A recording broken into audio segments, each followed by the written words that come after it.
start with the basics, like what is love? What is love? Oh man. Well, it exists on multiple levels. When we look at the chakra system, right? Chakra system, the different energy centers, they stand for different functions of the being. And they also have to do with different states of consciousness. So you can experience love on multiple different levels. So I would say that it's just like all other forces, which are basically just express principles that exist in the universe. So love is one of them. It's a force that leads to expansion. All right. So it's a force that leads to expansion. It's a very survival force. It's the most survival energy there is, in a sense where it can lead to the multiplication of something. Now, in purely biological terms, when it comes to procreation, it would lead to something like sex, right? And that if it is if it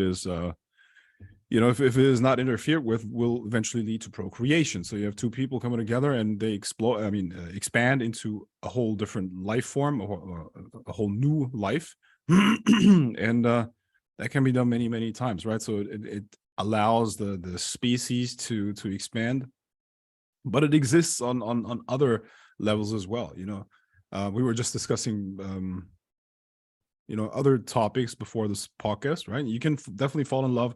Look, an 80-year-old woman is not sexually attractive to me, but I can definitely fall in love with her just because she has such a beautiful spirit or such a beautiful aura, right? There's no sexual part connected to it, just like you can love your children, but there's no sexuality connected to that, right? So and the same with different ideas, philosophies, pieces of art, all of that can trigger this feeling of love within us. But what all of those levels having, or what the effect on all of those levels is expansion. And I think love is the most powerful force of the universe. Why? Because it enables survival. If a person is not able to love anymore, they're very, very close to death. And yeah, so that is basically my interpretation of it. Yeah, that's beautiful. I think in society, we're all almost like addicted to the Disney definition of love. You're sold this idea of what it is. You meet somebody, oh, there's a damsel in distress, the man comes in and saves her, and then, oh, it's happily ever after. There's like this romancing the idea of what love is. And it kind of leads you into like what love isn't, because yeah, I think when people, grow up, they're in for quite a rude awakening when they've been sold that idea of love. Yeah, well, the different levels of reality work according to different laws.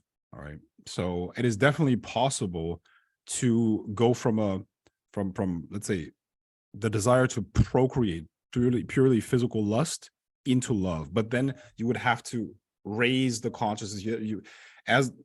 Sexuality and pure procreation is connected to the lowest two chakras, right? In order to develop into something more, the energy has to rise into higher chakras, and that has to be intentionally done. However, during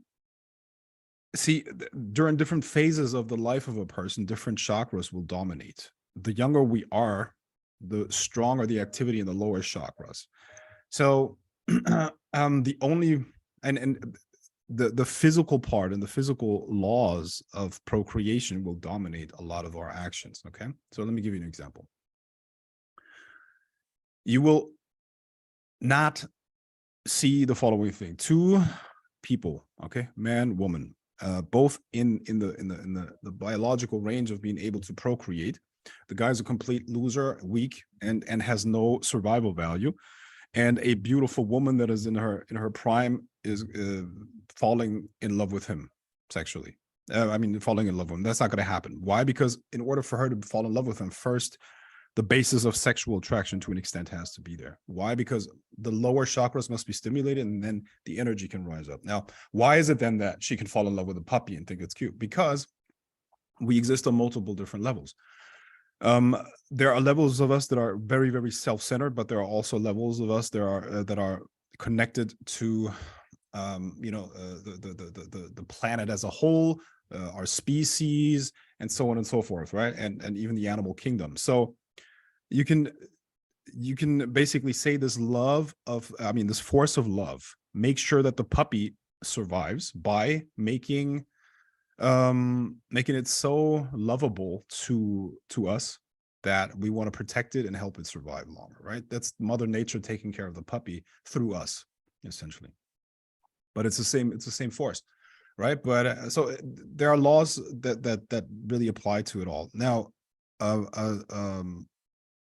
grown male, it's not in the interest of nature to have him experience the love of a woman without him working for it, or without him deserving it. Therefore, you cannot be a grown man, walk through the world and expect that women fall in love with you when you're a complete loser and nothing going on for you. You have to exchange something, because she's exchanging her her replication value, which is a very, very big investment, for something. There has to be something in return, right? She's giving up her body and the health complications, and also the she has a lot of risk in terms of investment in the kids. So you have to exchange for it in a lot of ways, right?